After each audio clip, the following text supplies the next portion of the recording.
الجامعة وعن آمال طلابها وطالباتها المستشار فالح المطيري نائبا عن أمين عام جامعة الدول العربية، فجامعة الدول العربية ممثلة في هذه القاعة الأستاذ الدكتور درة هذا المؤتمر الدكتور عبد الصبور فاضل عميد كلية الإعلام ورئيس هذا المؤتمر، شقيقه ومعاون الأستاذ الدكتور عرفة عامر وكيل كلية الإعلام، الأستاذ الدكتور عبد الحميد أبو سليمان رئيس مركز الدراسات المعرفية ويهيج عندنا أيضا ذكريات في ماليزيا وعلاقات وأواصر الأستاذة الدكتورة انشراح الشام التي عرفناها علما من أعلام كلية الإعلام بجامعة القاهرة. كلكم كم أود أن أحيي كل منكم. تحقيق أهداف المؤتمر كأنها تمت، بناء كلية الإعلام كأنه رأي العين ولمس اليد.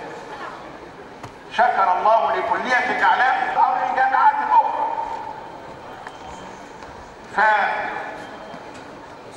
ما ذلك إلا لصدق النوايا عند من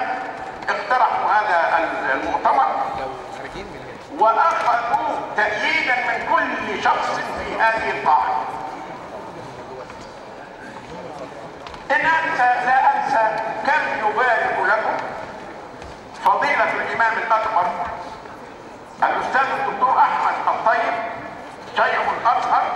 مؤتمركم هذا والذي تقيمه كلية الإعلام بجامعة الأزهر برعاية فضيلته ومؤازرته.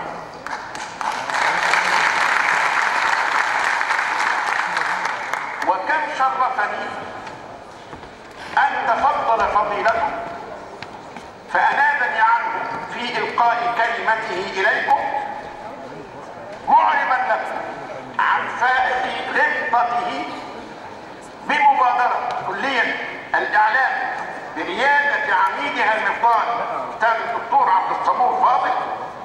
وأعضاء مجلس الكلية الأماثل وطلابها البواسل. كما أشكر لكم أيضا تلبيتكم دعوة هذه الكلية للمشاركة بأبحاثكم الجادة ومناقشاتكم المثرية إن شاء الله، داعيا المولى سبحانه أن يسدد خطاكم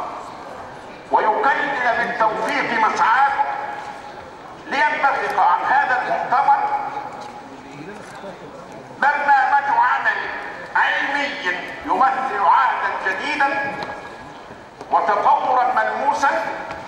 في الحقل الإعلامي